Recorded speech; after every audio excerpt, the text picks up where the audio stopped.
I think one of the exciting things about bridge is that there are fantastic books out there which can help you either to just simply enjoy bridge or to help to understand bridge to make you a better player if that's what you want to do.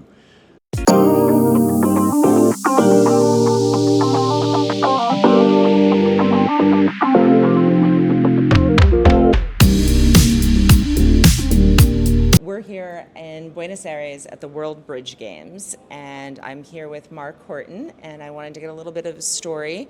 Mark, you cover like the online, the acbl, or the mixed games and other things as well. You're here working for the WBF and doing the bulletin, and you're also do the book on the games. Yeah. When did you start doing that? For many years, Brian Sr., a good friend of mine, did the World Championship book. He decided that he wanted to take a break from that.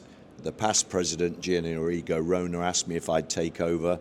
I gave it a little bit of thought because it's quite a big job. I've got lots of other things to do, but decided I'd certainly do it for a year or two. I've done 3 of them now, and this will be number 4. They're great fun, actually, but they're too big for one person to write the whole thing. I get a good team of writers to cover various sections of the championship.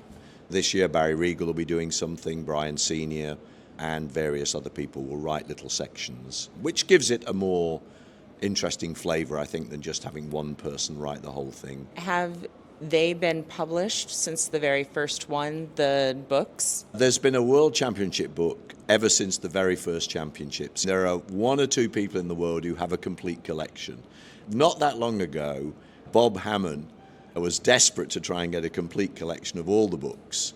And luckily I had loads of spare copies of quite a few of them, so I shipped about 30 books to Bob in the United States. He was very pleased, I think. Talking about books, what is your favorite bridge book? Or what do you think, if people name your top 2 or 3 bridge books that people should read if they want to be competitive in bridge? I think one of the exciting things about bridge is that there are fantastic books out there which can help you either to just simply enjoy bridge or to help to understand bridge to make you a better player if that's what you want to do.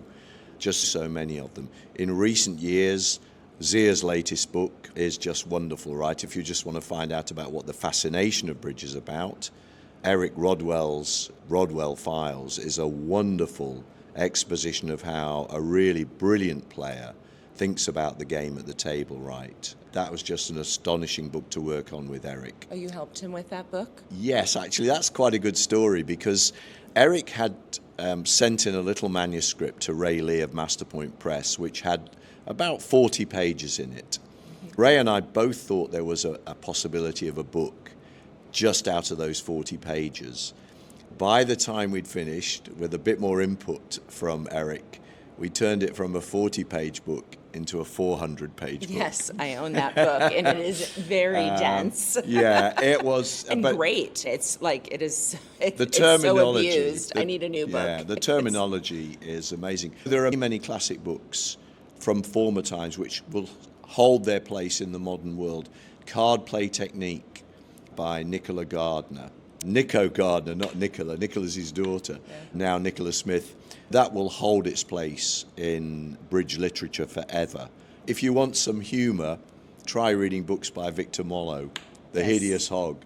You haven't lived till you've read The Hideous Hog. But there are some wonderful writers out there. If you want to learn, just pick up a book by Mike Lawrence, for example. Fabulous books, right? He's just published a new one, which is great, about his life in bridge. Those are always fascinating. Yeah, they're all little short stories. Yes, correct? Yeah. Full of wonderful advice, right, for any budding bridge player. How did you get started in bridge? And how many years have you been playing now? Do you know, I was a chess player initially. I played chess at quite a high level until I was about 20. And then I decided I was not going to be world champion at chess.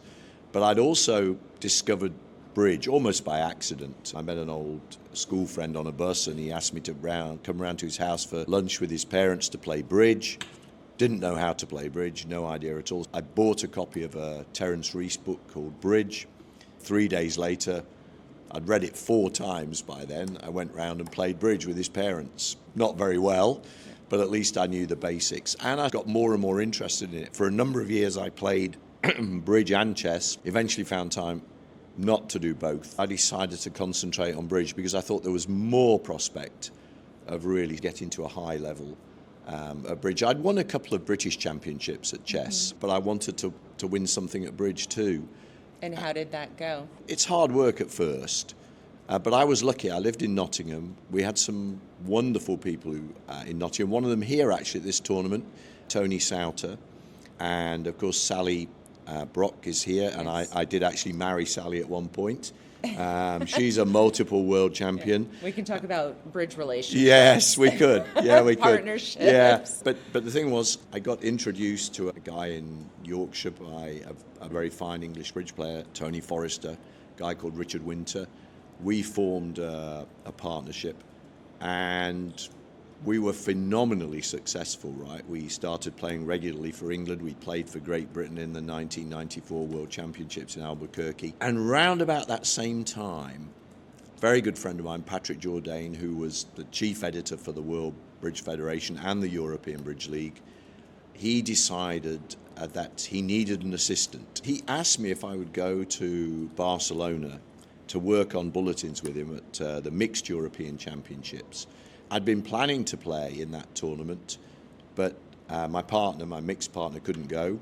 I said, fine, I'll do that. And at the end of that tournament, Patrick announced he was retiring. The next thing that happened was that I got a letter from the European Bridge League asking me if I would like to be the editor. And then I got a letter from the World Bridge Federation. But the problem was, in those days, they really didn't want you to play and work. It was considered to be too difficult, right? Because the job is quite demanding. But still today, I can't even imagine. It's been very difficult finding time to do these interviews. And Yeah, sure. we wake up in the morning, you shower, you dress, you get breakfast, you come here. We have, 1 hour break and then a half an hour break. And then you're that's back it. in again. Yeah, Yeah, it's hard work. I decided that I quite enjoyed doing it. I basically stopped playing bridge. I would play occasionally, just with good friends. I played a lot with Sandra Landy and Pat Davis, two very successful members of the English women's team. I still enjoy playing, but I very rarely play. I think the last time I played was in the Madeira Festival last year, but that was because I was working there and somebody needed a partner.